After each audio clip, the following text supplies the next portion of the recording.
Lay down, dog. It's time for some randomness. Let's get ready. Hello, guys. B Junior here, back in the cave, doing the old sit-down approach today. Gonna do another in the series I've been doing called Random Reviews. Movies. I gotta put my feet up for this one, guys. Got a little tasty beverage here, ready to go. This one it holds its own in the canon, if you will, of randomness reviews that I'm trying to start on my channel. Movies that are full of just random characters that come in and out, that don't add to the plot line. There may not even be a plot line, but there is a movie that has survived even the test of time, and it's here with us for some odd reason. Movies that are severely, if you will, severely bad in that good way. And a lot of these I can't even fathom how they've had, much less any releases beyond a tape version, beta or VHS. They're out on DVD, and then some of them make their way to Blu-ray. This one today is probably not really a heavyweight, but it's one of those that's in that schlocky kind of sub-genre. It is, of course, Q, the Winged Serpent. This is an old Anchor Bay, get her done kind of bare bones DVD. It's widescreen, but it's not an anamorphic transfer. It's kind of a get her done kind of version. I had to zoom it up on the TV. It looked okay and sounded okay. Got the job done for what I needed it to do. This poor old DVD's been traded for at a local used movie store some time ago, and guys, it's just kind of sat on that shelf in the closet over there, and I kept eyeballing it, and something always trumped it, and I always watched something else instead. But yesterday evening, I took in a viewing of Q, the Winged Serpent, a Larry Cohen film, so you know where this is going, guys. Had to pause for the tasty beverage there. Where to begin with this little jewel of randomness, guys? Starring David Carradine, Michael Moriarty, and Richard Roundtree. Yes, Shaft, the Kung Fu Man himself, and Michael Moriarty, who's been in a myriad of different genres.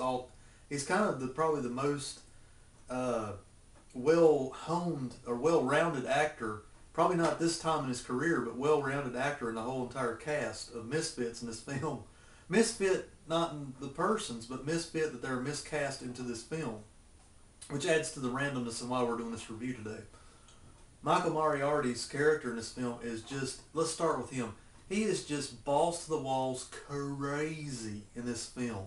There is no other way to describe, I don't even want to call it acting style, because I don't even know if you can call it acting style.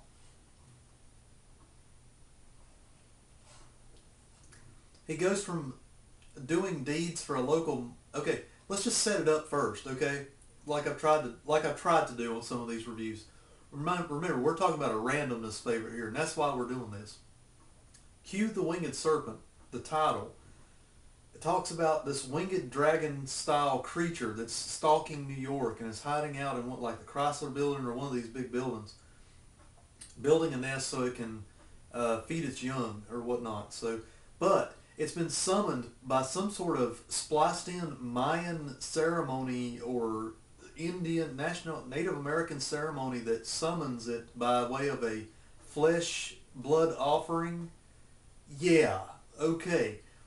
Whilst this is happening, pardon me, needed that. There is these subplots that have been spliced in with David Carradine and Richard Roundtree, who are a couple of New York cops that are total miscast with one another. They're both good actors in their own right with these type of films, but they just don't seem to understand what they're doing in their roles. You can kind of tell this movie really had that feeling like they had about 3 different films.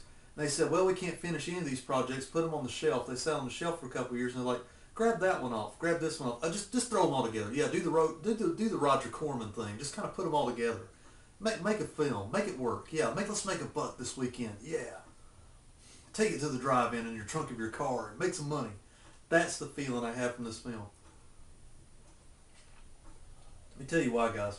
The Winged Serpent is like flying around stalking these people lounging on top of their rooftop in New York City rooftops where the pool is or whatnot, eating bikini-clad women, men, workers, window washers, you name it. It just flies by, bites their heads off, or does whatever, which is comical and fun in its own, all in of itself. That's a movie to itself, monster movie to itself. Then you've got it cuts to these scenes with David Carradine and Richard Roundtree that just seem so confused as to what they're supposed to be doing. The dialogue does not mix from one scene to the next. Either that or I was just completely out of my mind when I watched this film. I really tried to focus and watch this whole entire film.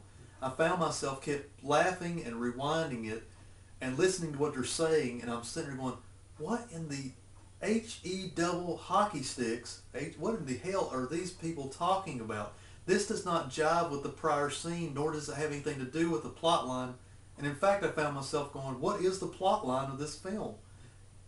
This is not anything to be taken lightly. This is a film that I can't even believe that we have all these editions of. Probably because there's guys like me that sit around and go, man, this movie is so off the wall crazy. I can't wait to watch it again. You know, that's just the feeling I had. I was like, dude, I gotta watch this again sometime soon.